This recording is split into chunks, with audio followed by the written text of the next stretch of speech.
नाजरीन आदाब, इकरा Urdu news social media की ख़ास पेशकश इंतखाबी दस्तक अहम मुद्दे के साथ हाजिर है। मगरबी बंगाल चुनाव को मद्देनज़र रखते हुए वोटरों की राय जानने के लिए इकरा उर्दू न्यूज़ सोशल मीडिया की टीम का दौरा।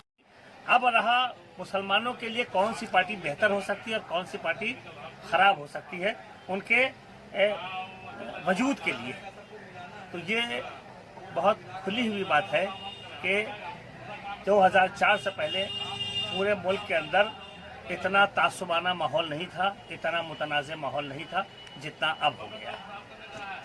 अब पहचान बन गई है कि हिंदू हिंदू है, मुसलमान मुसलमान है। ये जब से बीजेपी आई है तब से है, और जिस स्टेट में बीजेपी है वहाँ मुसलमानों का हाल जो है वो दबाव में है। नहीं, कुछ कोई सांस लेने में तकलीफ थी ना मुसलमान को तृणमूल के ज़माने में किसी किस्म की कोई ऐसी तकलीफ है।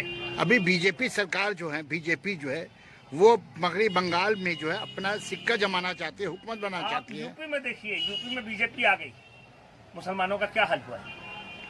आज स्लॉटर हाउस सारे के सारे बंद कर दिए गए। क्या एक वक्त आया क्या, मतलब गोश्त बाजार में नहीं मिल रहा था, क्या सारे के सारे नाजायज थे? और फिर उसके बाद में अब मिलने लगा।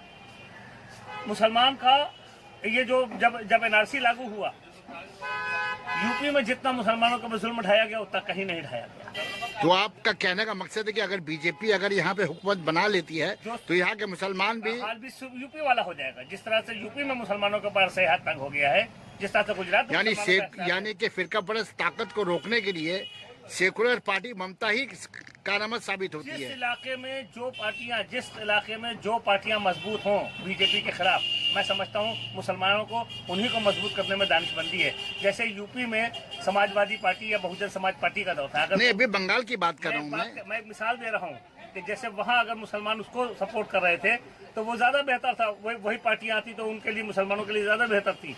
अगर जिस तरह से मैंने, आप बिहार में देख लीजिए, अभी नीतीश कुमार हैं, एनडीए को सपोर्ट कर रहे हैं, लेकिन यही अगर बीजेपी का रंग बदल गया, बीजेपी आ गई बिहार में, तो इसका मुसलमानों का कहीं रवैया बदल जाएगा। तो ये आप कहना चाहते हैं कि मगरबी बंगाल में बीजेपी को रोकने के लिए ममता की हुकूमत आनी बहुत जरूरी है। ममता से बेहतर ऑप्शन हमारे पास कोई इस वक्त है ही नहीं बंगाल में। अच्छा, ये अवैसी साहब जो का ऐलान नहीं किया कि वो यहाँ से इलेक्शन लड़े कि नहीं लड़ेंगे, अगर ऐसे में अगर वो यहाँ पे आते हैं तो आप मुसलमानों को क्या मशवरा देना चाहेंगे, मुस्लिम वोटरों को खासकर? ओवैसी को ये समझ में आ गया है कि बिहार में आकर के ओवैसी खुल गए कि बिहार में ओवैसी बीजेपी की मुखालफत करने नहीं गए थे, बीजेपी के लिए राह हमवार करने गए थे, मुस्लिम वोट को बांटने गए थे। बिहार में वो कामयाब भी हो गए हैं, लेकिन उन्होंने 25 सीटों को डिस्टर्ब कर दिया, 25 सीटों का नतीजा बदलवा दिया उन्होंने। तो ये सूरत हाल, बंगाल के लोग बंगाल में आने के से पहले ही उनको अंदाजा हो गया कि यहाँ वाले उनको पहचान गए हैं कि वो वोट कटवा हैं, वो मुस्लिम वोटों को बिखेरने का काम करने आ रहे हैं।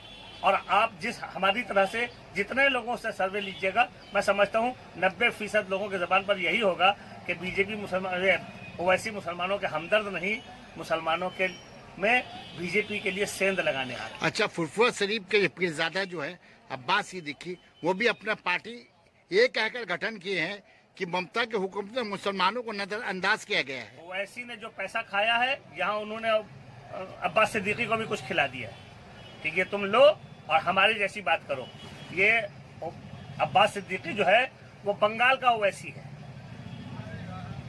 अब्बास सिद्दीकी को मैं कुछ मुसलमान नहीं मान रहा हूँ, बिल्कुल वैसा ही मुसलमान मान रहा हूँ जैसे ओवैसी है मुसलमानों के लिए, वैसे ही ये बंगाल का ओवैसी है। अगर यहाँ पे अवैसी या अब्बास सिद्दीकी खड़े होते तो क्या मुस्लिम वोट मुंतशर होगा यहाँ पे? अगर मुसलमान दानिशमंदी से काम लेगा तो नहीं होगा मुंतशर। क्या पैगाम देना चाहेंगे यहाँ के वोटरों को? क्या मुसलमान इनके झांसे में नहीं आता है तो मैं समझता हूँ मुसलमान वोटरों को मैं ये कहूँगा कि अगर सारे के सारे मुस्लिम वोट तृणमूल को अपना हमदर्द समझ करके वोट देते हैं तो मैं समझता हूँ बिल्कुल रहेगा नहीं जाएगा, और बीजेपी को आने से रोकने के लिए इसके अलावा कोई और हरबा काम नहीं आ सकता है। यानी आप ये मान रहे हैं कि टीएमसी पार्टी छोड़कर न कांग्रेस के अंदर वो दमखम है, न वामहास के अंदर दमखम है कि वो बीजेपी को रोक सके। 1977 के बाद कांग्रेस ने बंगाल में कभी भी हुकूमत नहीं की, तो ख्वाब देखना छोड़ दे। 1977 जो था वो कांग्रेस का उरूज का दौर था, और जो इस वक्त है कांग्रेस का इससे ज्यादा बुरा दौर तो हो ही नहीं सकता है। तो कांग्रेस को तो भूल ही जाए। अब सेंटर के बारे में सोचा जाता है कि सेंटर में भी कांग्रेस कभी आएगी कि नहीं आएगी, स्टेट की पॉलिटिक्स को छोड़ ही दीजिए। बहुत बहुत शुक्रिया आपका।